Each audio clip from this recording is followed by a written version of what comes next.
ನಮಸ್ಕಾರ ಸ್ನೇಹಿತರೆ, ಜ್ಞಾನ ಸಿಂಧು ಯೂಟ್ಯೂಬ್ ಚಾನಲ್ಗೆ ತಮಗೆಲ್ಲರಿಗೂ ಸ್ವಾಗತ.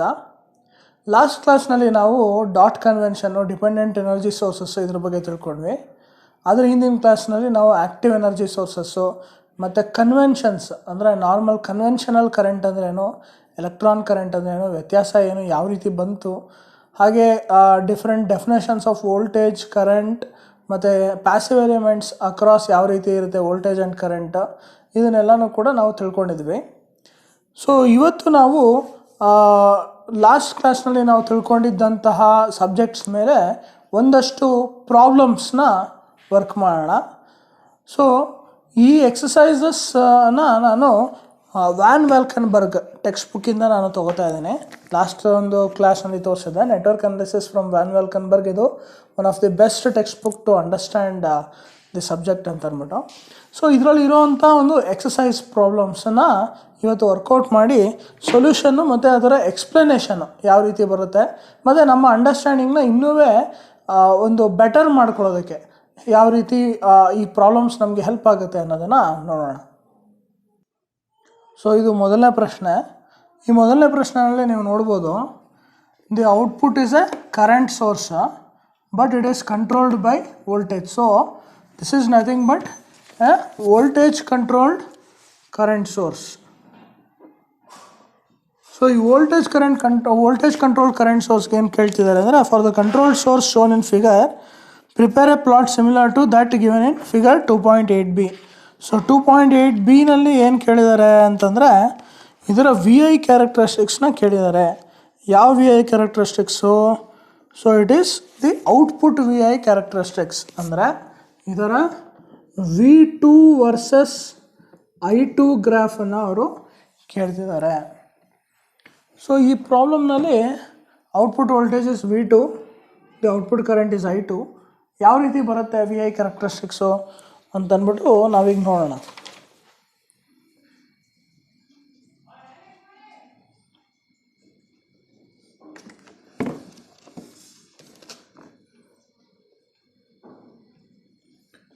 So this is my V2 axis, this is my I2 axis.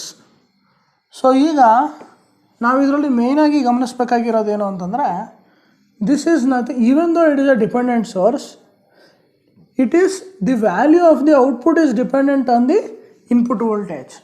However ಈ ಪಾರ್ಟನ್ನು ಬಿಟ್ಟರೆ ಇನ್ನು ಉಳಿದಿದ್ದೆಲ್ಲನೂ ಕೂಡ it looks like an ideal current source. So ideal current ಸೋರ್ಸ್ದು ಪ್ರಾಪರ್ಟೀಸ್ ಏನು? ನಮಗೆ ಎನಿ ವೋಲ್ಟೇಜ್, ಏನಾದರೂ ವೋಲ್ಟೇಜ್ ಇರಲಿ, the current remains constant. So ಅದ್ರ ಪ್ರಕಾರ ನಾನು ಡ್ರಾ ಮಾಡಿದ್ರೆ ಇದ್ರದ್ದು current will remain constant irrespective of the voltage, ಅಂದರೆ irrespective of the V2. So V2 ಏನೇ ವ್ಯಾಲ್ಯೂ ಚೇಂಜ್ ಆದರೂ ಕೂಡ I2 will remain constant. So this is my graph. But ಈ ಗ್ರಾಫ್ ಏನಿದೆಯಲ್ಲ, this is dependent on what? V1. So ಅದರಿಂದ ಇದರ ವ್ಯಾಲ್ಯೂನ when V1, when this is equal to, when V1 is equal to say VA ಒಂದು ವ್ಯಾಲ್ಯೂ ಇದ್ದಾಗ this is my current graph. ಇನ್ನೊಂದು say this is when V1 is equal to VB, ಇನ್ನೊಂದು voltage. ಅಂದರೆ ಈ V1 ಏನಿದೆಯಲ್ಲ ಇದನ್ನು ನಾನು ವೇರಿ ಮಾಡ್ದಂಗೆ ನನ್ನ ಕರೆಂಟ್ ಸೋರ್ಸ್ದು ಔಟ್ಪುಟ್ ಕರೆಂಟ್ ಕೂಡ ವೇರಿ ಆಗುತ್ತೆ.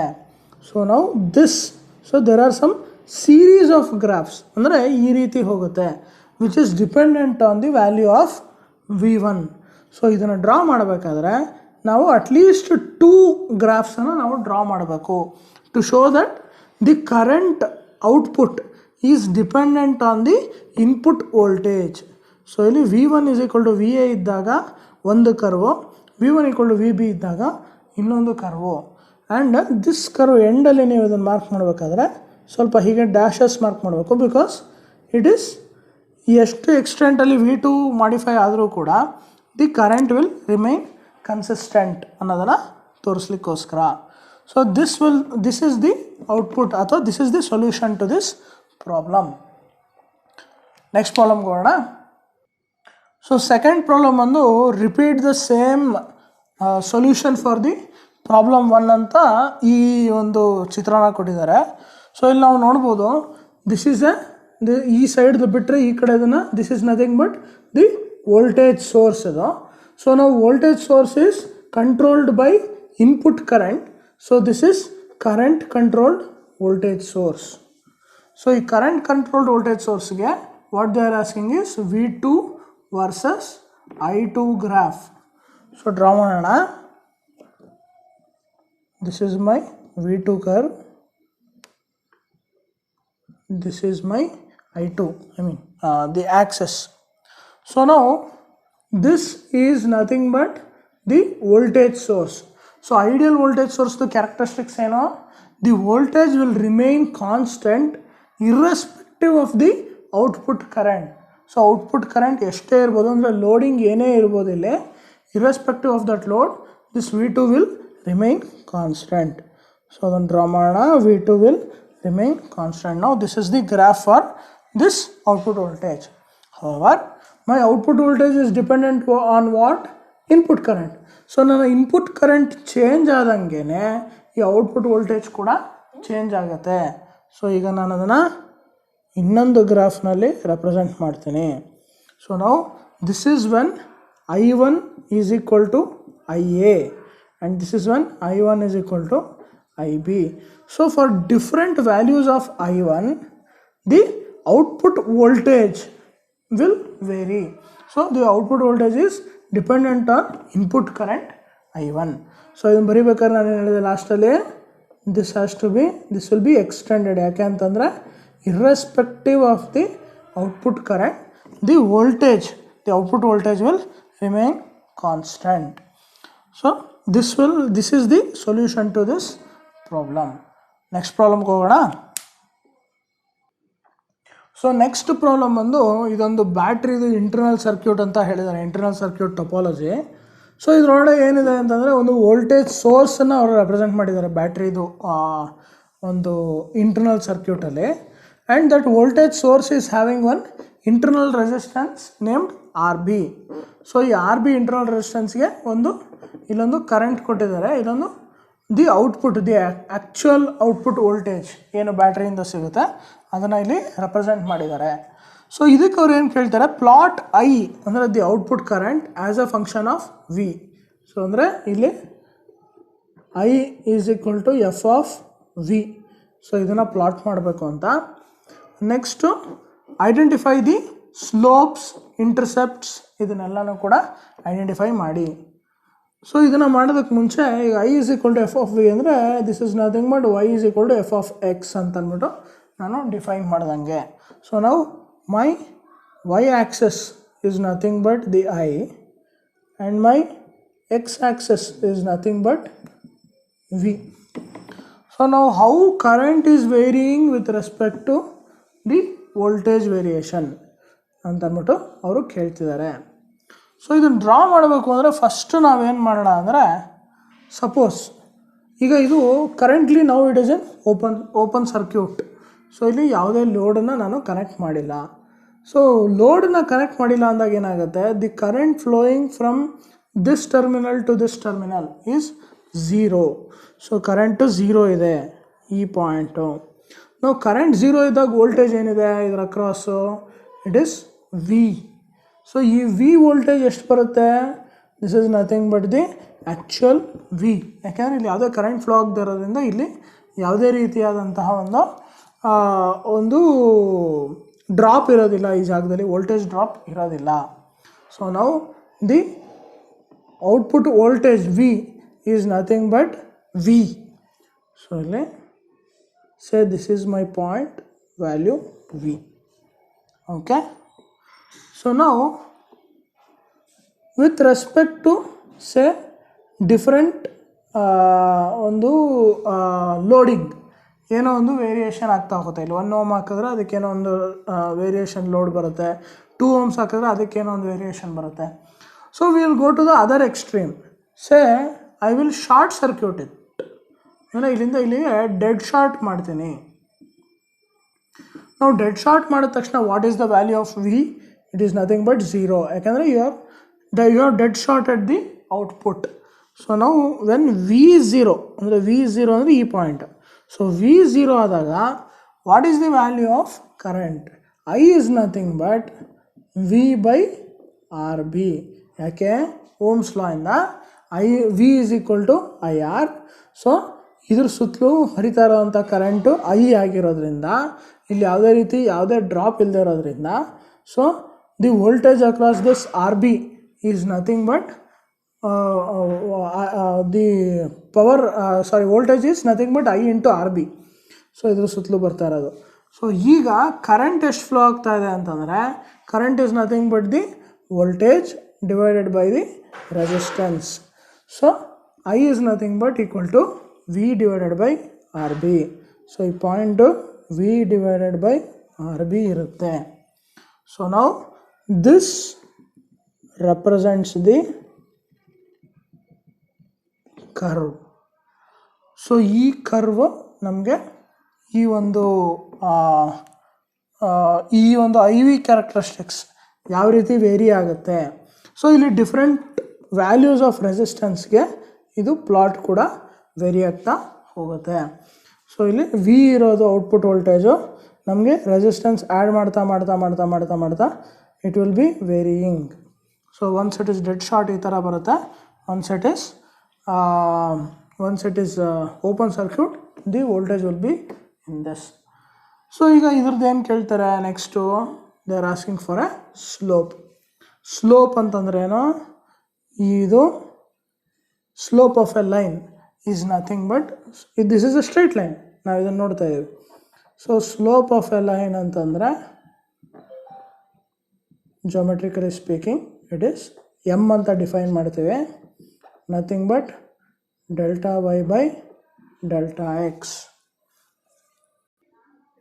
ಸೊ ಇದು delta y by delta x. So delta y ನಾನು ಇಡೀ ಲೈನ್ದೇ ಸ್ಲೋಪ್ ತೊಗೋತೀನಿ ಅಂತಂದರೆ, ಸೊ ನೀವು ಬೇಡ ಅಂದರೆ ಇಷ್ಟನ್ನಷ್ಟೇ ನೀವು ಸ್ಲೋಪ್ ತೊಗೋಬೋದು, ಬೇಡ ಇಡೀ ಲೈನ್ದೇ ತೊಗೋತೀನಿ ಅಂತಂದರೆ ನಾವು this slope of the line is delta y. ಇದು y ಆ್ಯಕ್ಸಿಸ್ ಅಲ್ಲಿದೆ. So this is the delta y. So V divided by RB and delta x ಬಂದು for that same value it is V. So delta y by delta x ಮಾಡಿದಾಗ it is 1/RB, ಅಥವಾ you can say this is the conductance value. So conductance of this battery is the slope of this line. So next, intercepts. So this is the y-intercept. So ಎಲ್ಲಿ y axis ನ ಇದು ಪಾರ್ ಮಾಡುತ್ತೋ ಈ line, that is called the y-intercept. So y-intercept is nothing but V/RB. The x-intercept, the x-intercept here it is V. So now we have found out the slope of the line. First we have plotted this IV graph, I as a function of V. Then we have found out what is y-intercept, what is x-intercept, and we have found out the slope of the line. This is the solution of this problem. ನಾವು next ಪ್ರಾಬ್ಲಮಲ್ಲಿ ಏನು ಮಾಡ್ತಾ ಇದ್ದಾರೆ ಅಂದರೆ, ಇಲ್ಲಿ 3 type of coil, 3 ಕಾಯಿಲನ್ನು ಇಲ್ಲಿ ತೊಗೊಂಡಿದ್ದಾರೆ which is bound on the same core. So 1 is the coil terminal, ಅಂದರೆ ಕಾಯಿಲ್ದು ಎಂಡ್ಸನ್ನ. ಸೊ ಯಾವಾಗಲೂ ತಿಳ್ಕೊಳ್ಳಿ, ಒಂದು ಕಾಯಿಲನ್ನು ನೀವು ರೆಪ್ರೆಸೆಂಟ್ ಮಾಡಬೇಕಾದ್ರೆ ಒಂದು 1 2 ಈ ಥರ ಒಂದೇ ನೇಮ್ನಲ್ಲಿ ಒಂದು ಹೈಫನೇಷನ್ ಹಾಕಿ ಒಂದು ಸ್ಟಾರ್ಟಿಂಗ್ ಎಂಡ್, ಇನ್ನೊಂದು ಎಂಡಿಂಗ್ ಪಾಯಿಂಟ್ ಅಂತ ಅಂದ್ಬಿಟ್ಟು ತೋರಿಸ್ತಾರೆ. ಸೊ ಇಲ್ಲಿ 1 is representing one coil, 2 is representing another coil, 3 is representing the another coil.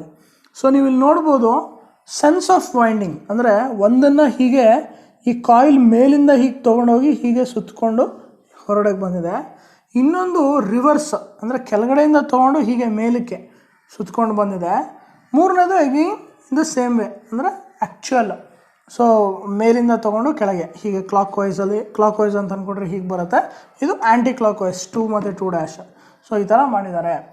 So ನಾವು based on this change in the winding way, ಅಂದರೆ ಒಂದು ಕ್ಲಾಕ್ ವೈಸ್ ಒಂದು ಆ್ಯಂಟಿ ಕ್ಲಾಕ್ ವೈಸ್ ಮಾಡಿರೋದ್ರಿಂದ how this will impact. So ನಾನು ನಿಮಗೆ dot marking ಹೇಳಿದ್ನಲ್ಲ, ಒಂದು ಕಡೆಯಿಂದ ನಾನು ಕರೆಂಟ್ನ ಕೊಟ್ಟರೆ ಇನ್ನೊಂದು ಕಾಯಿಲಲ್ಲಿ ಯಾವ ಡೈರೆಕ್ಷನಿಂದ ಕರೆಂಟ್ ಹೊರಗಡೆಗೆ ಬರುತ್ತೆ. So it shows the sense of the winding, either clock ವೈಸಲ್ಲಿ ಇದೆಯಾ ಇಲ್ಲ ಆ್ಯಂಟಿ ಕ್ಲಾಕ್ ವೈಸಲ್ಲಿ ಇದೆಯಾ. ಸೊ ಈ ವೈಂಡಿಂಗ್ ಬೇಸಿಸ್ ಮೇಲೆ ಯಾವ ರೀತಿ ಡಾಟ್ ಮಾರ್ಕಿಂಗು ಕೂಡ ಒಂದು ಇಂಪ್ಯಾಕ್ಟ್ ಮಾಡುತ್ತೆ ಅನ್ನೋದನ್ನು ರೆಪ್ರೆಸೆಂಟ್ ಮಾಡಿ ಅಂತ ಹೇಳ್ತಿದ್ದಾರೆ. ಅಂದರೆ ಒಂದು ಕಾಯಿಲ್ದು ಇನ್ನೊಂದು ಕಾಯಿಲ್ ಜೊತೆ ಯಾವ ರೀತಿ ಒಂದು ಮ್ಯೂಚುವಲ್ ಇಂಡಕ್ಟೆನ್ಸು ಇಂಪ್ಯಾಕ್ಟ್ ಮಾಡ್ತಾ ಇದೆ, ಇದನ್ನು ರೆಪ್ರೆಸೆಂಟ್ ಮಾಡಿ ಅಂತ ಅಂದ್ಬಿಟ್ಟು. ಸೊ ಈಗ ನೋಡೋಣ ಮೊದಲನೇದು. ಸೊ ಈಗ 1 ಸೇ ನಾನು ಇದಕ್ಕೆ ಇನಿಷಿಯಲಿ ಸ್ಟಾರ್ಟ್ ಮಾಡಬೇಕಲ್ಲ, I will take this as the reference point. So I will give a dot marking, dot ಅಂತ ಕೊಡ್ತಾ ಇದ್ದೇನೆ. ಸೊ ನಾ I assume that the current direction is in this direction. So ಇದರಲ್ಲಿ ಹೀಗೆ ಹೋದರೆ ಹೀಗೆ ಬಂದು ಕರೆಂಟು ಪುನಃ ಹೀಗೆ ಹೋಗುತ್ತೆ. So this will be in this direction. ನಾವು the current is in this direction, ಅಂದರೆ flux will flow in this direction. So ಹೀಗೆ ಫ್ಲಕ್ಸ್ Φ1 ಅಂತ ಕರಿತೀನಿ. ಸೊ ಈ ಫ್ಲಕ್ಸ್ ಈ ರೀತಿ ಹೋಗ್ತಾ ಇದೆ. ನಾವು ಬಿಕಾಸ್ ಆಫ್ ದಿಸ್ Φ1, ಈಗ ಇದರಲ್ಲಿ ಏನಾಗುತ್ತೆ, ಇಲ್ಲೂ Φ1 ಇದೇ ಡೈರೆಕ್ಷನಲ್ಲಿರುತ್ತೆ. ಹವರ್ ನನ್ನ ಮ್ಯೂಚುವಲ್ ಇಂಡಕ್ಷನ್ ಆಗೋದು ಇಂದ ಈ ಒಂದು ಫ್ಲಕ್ಸ್ ಏನು ಕ್ರಿಯೇಟ್ ಆಗಿದೆಯೋ ಅದನ್ನು ಅಪೋಸ್ ಮಾಡೋದಕ್ಕೆ ಕ್ರಿಯೇಟ್ ಮಾಡೋವಂಥ ಒಂದು ಇದು ಮ್ಯೂಚುವಲ್ ಇಂಡಕ್ಷನ್ ಆಗುತ್ತೆ. ಸೊ ನಾವು the opposition flux will be in this direction. So Φ2 ಅಂತ ಕರಿತೇನೆ, ಅಂದರೆ Φ21 ಅಂತ ಹೇಳ್ಬೋದು. ಯಾಕಂದರೆ the mutual induction in 2 because of the flux generated in 1. So Φ21 this is the direction of the mutually induced flux. So ಈ ಥರ ಡೈರೆಕ್ಷನಲ್ಲಿರುತ್ತೆ. ನಾವು ಈ ಡೈರೆಕ್ಷನಿಗೆ ಬಂದರೆ ಫ್ಲಕ್ಸು ನನ್ನ ಕರೆಂಟ್ಸ್ ಯಾವ ರೀತಿ ಇರುತ್ತೆ ನೋಡಿ, ಹೀಗೆ ಈ ಡೈರೆಕ್ಷನಲ್ಲಿ ಇರುತ್ತೆ. ಸೊ ನಾವು this will be the direction of my current. So ಇಲ್ಲಿಂದ ಇನ್ಪುಟ್ ಹೋಗಿದ್ದು ಇಲ್ಲಿ ಔಟ್ಪುಟ್ ಬರುತ್ತೆ. So this is the dot marking for this coil. So ನೀವು ಯೋಚನೆ ಮಾಡ್ತಾ ಇರ್ಬೋದು ಯಾಕೆ ಈ ಕಡೆಗೆ ಬಂತು ಅಂತ. ಸೊ ನೆಕ್ಸ್ಟ್ ಪಾಯಿಂಟ್ ಬಂದಾಗ ಹೇಳ್ತೀನಿ ನಾನು. ಸೊ ಈಗ 1ಇಂದ 3ಗೆ ಯಾವ ರೀತಿ ಆಗಿದೆ ಅಂತ ಅಂದ್ಬಿಟ್ಟು ನೋಡೋಣ. 1 to 3 ಲಿಂಕಿಂಗು ಈ ಟ್ರಯಾಂಗಲ್ನಲ್ಲಿ ನಾನು ಮಾರ್ಕ್ ಮಾಡ್ತೇನೆ. ಸೊ ನಾವು ಆ್ಯಸ್ ಯೂಶ್ವಲ್ ಹೀಗೆ ಫ್ಲಕ್ಸ್ ಡೈರೆಕ್ಷನನ್ನು ನಾನು ಅಸ್ಯೂಮ್ ಮಾಡ್ತಾ ಇದ್ದೀನಿ, ಅಂದರೆ ಕರೆಂಟ್ ಫ್ಲೋ ಇಲ್ಲಿಂದ ಇನ್ಪುಟ್ ಆಗ್ತಾ ಇದೆ ಅಂತ. ಸೊ ಬೇಸಿಕಲಿ ಫ್ಲಕ್ಸ್ ಇಲ್ಲಿ ಜನ್ರೇಟ್ ಆಗ್ಬೇಕಾದ್ರೆ Φ31 ಅಂದರೆ the mutual induce flux in coil 3 due to the flux induced in coil 1 ಅದು ಈ ಡೈರೆಕ್ಷನಲ್ಲಿರುತ್ತೆ. ಸೊ ನಾವು ಈ ಡೈರೆಕ್ಷನ್ ಅಂತಂದರೆ ಕರೆಂಟ್ ಹೀಗೆ ಫ್ಲೋ ಆಗುತ್ತೆ. ಸೊ ಇದ್ರ ಮೇಲೆ so it will be in this direction. So ಇಲ್ಲಿ ನೀವು ನೋಡಿದ್ರೆ ನಾವು this is the actual dot marking. So ನೀವು ಇಲ್ಲಿ ಈಸಿಯಾಗಿ ಗುರುತಿಸ್ಬೋದು. ನೀವು ಎಲ್ಲಿ ಡಾಟ್ ಮಾರ್ಕಿಂಗ್ ಆಗ್ತೀರೋ ನೀವು ಇದ್ರದ್ದು ಸೆನ್ಸ್ ಆಫ್ ವೈಂಡಿಂಗ್ನ ನೋಡಿದ್ರು ಕೂಡ you can easily make it out. So ಇಲ್ಲಿ ನೋಡಿ ಇದ್ರದ್ದು sense of winding clock wise ಇದೆ, ಇದ್ರದ್ದು sense of winding anti clock wise ಇದೆ. ಆದ್ದರಿಂದ ಇಲ್ಲಿ ನಾನು ಡಾಟ್ ಮಾರ್ಕಿಂಗ್ ಆಗಿದ್ರೆ ಇದ್ರದ್ದು ಆಪೋಸಿಟ್ ಡೈರೆಕ್ಷನಲ್ಲಿ ಡಾಟ್ ಮಾರ್ಕಿಂಗ್ ಔಟ್ಪುಟ್ ಬರುತ್ತೆ. ಹೌವರ್ ಇದ್ರದ್ದು ಸೆನ್ಸ್ ಆಫ್ ವೈಂಡಿಂಗ್ ಏನಿದೆ ಇದು ಕ್ಲಾಕ್ ವೈಸ್ ಇದೆ. ಸೊ ಇದು ಕ್ಲಾಕ್ ವೈಸ್ ಇರೋದ್ರಿಂದ ಇಲ್ಲಿ ನಾನು ಡಾಟ್ ಮಾರ್ಕಿಂಗ್ ಹಾಕಿದ್ರೆ the output will also be on the same side. ಯಾಕೆಂದರೆ ಇದಕ್ಕೂ ಕೂಡ ಸೆನ್ಸ್ ಆಫ್ ವೈಂಡಿಂಗು ಕ್ಲಾಕ್ ವೈಸೇ ಇದೆ.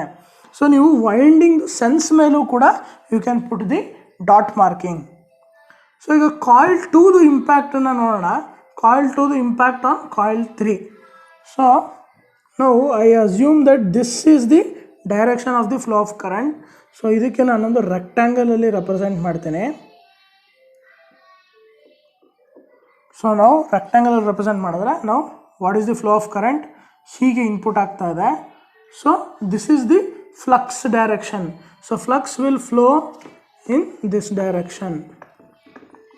ಸೊ ನಾವು Φ2 is flowing in this direction. Now because of Φ2 there is a mutually induced flux in coil number 3 which will oppose this flux. ಅಂದರೆ ಯಾವ flux ಇದು create ಆಗಿದೆ ಅದನ್ನು ಅಪೋಸ್ ಮಾಡುತ್ತೆ. ಸೊ ಈಗ ಇದನ್ನು ಅಪೋಸ್ ಮಾಡ್ತಾ ಇರೋದ್ರಿಂದ ದಿಸ್ ವಿಲ್ ಬಿ Φ32 ಅಂದರೆ the flux generated in 3 because of the mutual induction from Φ2. So ಇದು ಈ ಡೈರೆಕ್ಷನಲ್ಲಿದೆ. ಸೊ ಈ ಡೈರೆಕ್ಷನಲ್ಲಿದೆ ಅಂತಂದರೆ ಹೀಗೆ. So the current will flow in this direction. ಹೀಗೆ ಫ್ಲೋ ಆಗುತ್ತೆ. ಸೊ ಹೀಗೆ ಫ್ಲೋ ಆಗೋದ್ರಿಂದ ಔಟ್ಪುಟ್ ಈ ಕಡೆಗೆ ಬರುತ್ತೆ. ಔಟ್ಪುಟ್ ಈ ಕಡೆ ಬರೋದ್ರಿಂದ ನಾವು this will be the dot marking. So ಇದೆರಡರದ್ದು ಸೆನ್ಸ್ ಆಫ್ ವೈಂಡಿಂಗ್ ರಿವರ್ಸ್ ಇರೋದ್ರಿಂದ ಈ ಕಡೆಯಿಂದ ಇನ್ಪುಟ್ ಆದರೆ ಆ ಕಡೆಯಿಂದ ಔಟ್ಪುಟ್ ಬರ್ತಾ ಇದೆ. So this is the entire dot marking for all these 3 coils, ಯಾವ ರೀತಿ ಇದು ರಿಲೇಷನ್ಶಿಪ್ ಇದೆ ಅಂತ ಅಂದ್ಬಿಟ್ಟು. ಸೊ ಇದೇನು ರೆಪ್ರೆಸೆಂಟ್ ಮಾಡುತ್ತೆ ಅಂತಂದರೆ, ಕಾಯಿಲ್ 1ನಲ್ಲಿ ನಾನು ಈ ಕಡೆಯಿಂದ ಕರೆಂಟ್ ಕೊಟ್ಟರೆ ಕಾಯಿಲ್ 2ನಲ್ಲಿ ಈ ಕಡೆಯಿಂದ ಕರೆಂಟ್ ಬರುತ್ತೆ. ಕಾಯಿಲ್ 1ನಲ್ಲಿ ಈ ಕಡೆಯಿಂದ ಕರೆಂಟ್ ಕೊಟ್ಟರೆ ಕಾಯಿಲ್ 3ನಲ್ಲಿ ಈ ಕಡೆಯಿಂದ ಬರುತ್ತೆ current. In a similar way coil 2ನಲ್ಲಿ ನಾನು ಈ ಕಡೆಯಿಂದ ಕರೆಂಟ್ ಕೊಟ್ಟರೆ ಕಾಯಿಲ್ 3ನಲ್ಲಿ ಈ ಕಡೆಯಿಂದ ಕರೆಂಟ್ ಬರುತ್ತೆ. So it defines how mutually coupled 2 coils are ಅನ್ನೋದನ್ನು. ಸೊ ನೋಡಿದ್ರಲ್ಲ ಸ್ನೇಹಿತರೆ, ಇದು ಡಾಟ್ ಕನ್ವೆನ್ಷನ್ಸ್ ಮೇಲೆ ಇರೋವಂಥ ಒಂದಷ್ಟು ಎಕ್ಸಸೈಸಸ್ಸು. ನೆಕ್ಸ್ಟ್ ಕ್ಲಾಸಲ್ಲಿ ಇನ್ನೊಂದಷ್ಟು ಪ್ರಾಬ್ಲಮ್ಸ್ನ ತೊಗೊಂಡು ಬರ್ತೀನಿ. Thank you friends. Please keep watching Jnanasindhu YouTube channel.